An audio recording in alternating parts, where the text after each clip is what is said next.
This is the accusation. They're throwing around the word treason. I hate to say this, but President Barack Obama, there is now incontrovertible evidence that he was the spearhead of a seditious conspiracy to subvert the will of the American people and overthrow the United States government back in 2016. They're saying that Obama knew that Russia did not meddle in the election, did not have any impact in the election. We must, absolutely must, hold every one of these criminals accountable for the crimes that they committed. They are the most heinous crimes committed in American history. But yet promoted this idea. James Comey, John Brennan, Clapper, Rice, Biden was in the meeting. They briefed Barack Obama on Hillary Clinton's plan to, quote, tie Trump to Russia collusion lies. It consumed our national discourse for 5 years. And then there's been some incredible clips of all these different news reporters, CNN and MSNBC, just saying over and over and over again, clear evidence of Russian collusion. For 20 years, you had Obama and George W. Bush's Department of Justice go easy on this guy. They didn't fully investigate the case. They didn't show any curiosity about the case. And now Donald J. Trump is asking his Department of Justice to show full transparency. And somehow that's a criticism of Donald J. Trump and not Barack Obama and George W. Bush. If you want to criticize the people who aren't showing full transparency, you ought to go after the administrations that went easy on Jeffrey Epstein, the administrations that concealed this case for 20 years, and the administrations that failed to show full transparency.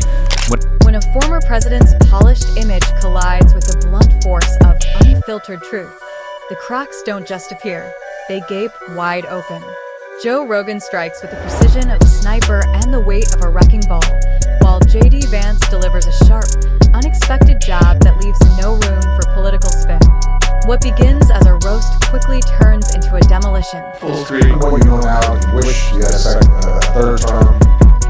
You know what? If I could make an arrangement where I had a stand-in at the front end, or front woman, and they had earpiece in, and I was just in my basement in my sweats, looking through the stuff, and then I could sort of deliver the lines, but somebody else was doing all the talking and ceremony, I'd be fine with that. We know he wasn't really running the country. Yeah. We used to think he was actually running the country. Now, like, no, he didn't even see those executive orders. That was all auto pen. So, first of all, I don't believe whether you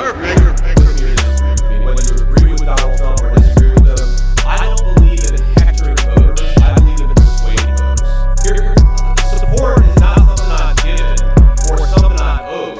It's something you got to go out there and work for. So, one, I just don't like the tone of going in. I mean, look, the better question for Barack Obama or anybody to ask is not why black men. It's not how dare you not vote for Kamala Harris. The takedown begins the way all legendary demolitions do, by pointing out the things Obama's fans never want mentioned.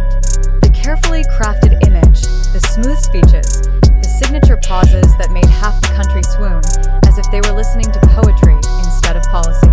Joe Rogan rips through that facade like cheap drywall, exposing how behind all the charisma was a politician who mastered the art of looking busy while accomplishing less than a DMV clerk on a Friday afternoon.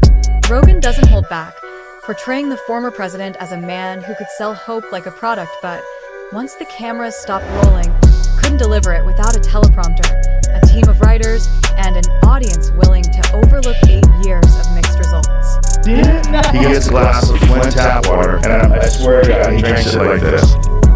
Flushes. Can I get some water? I'm going to give you a glass of water. This is not a sun. Usually something like this in a time. It's 100% time. When was the last time a president stopped his speech to ask, can I get a glass of water? They'll never do that. They'll have water ready for him. According to Rogan, Obama's legacy isn't one of true transformation, but of branding genius. He was a walking masterclass in self-marketing, able to convince people that every half measure was a bold leap forward, and every foreign policy blunder was some kind of 12-dimensional chess. Rogan dismantles the notion that the Affordable Care Act was an untouchable miracle, pointing out how it was riddled with loopholes, price hikes, and broken promises, collapsing faster than a startup before launch. In Rogan's view, Obama wasn't a trailblazer but a salesman who got everyone to buy a product loaded with hidden fees. I think the best people age the hardest. I think Obama was probably like a very idealistic young man Oh Lord, what's going on now? Who's hollering? I can't even see it. who really wanted to change the world. And that dude aged more than anybody. I mean, I'm getting old, so I can't hear that well. I can't see that good. Who aged the least? Trump. Trump just This is something that just brushed that shit off his shoulders like it was nothing. We knock on wood wherever we may have wood, that I'm in very good health. I just won 2 club championships, not even senior, 2 regular club championships. To do that, quite smart, and you have to be able to hit the ball. Rogan tears into the obsession with image, mocking how a tan suit once became a week-long national scandal during Obama's presidency. Not because it mattered, but because the media preferred fawning over him instead of asking why wars he promised to end were still dragging on. He points out the absurdity of a man who could order a drone strike on a wedding in the Middle East and still land a Vogue cover weeks later. Rogan drives the point home, saying that if style points were enough to qualify for leadership, Obama would have been president for life. But in the real world, style doesn't rebuild cities, pay bills, or fix broken systems.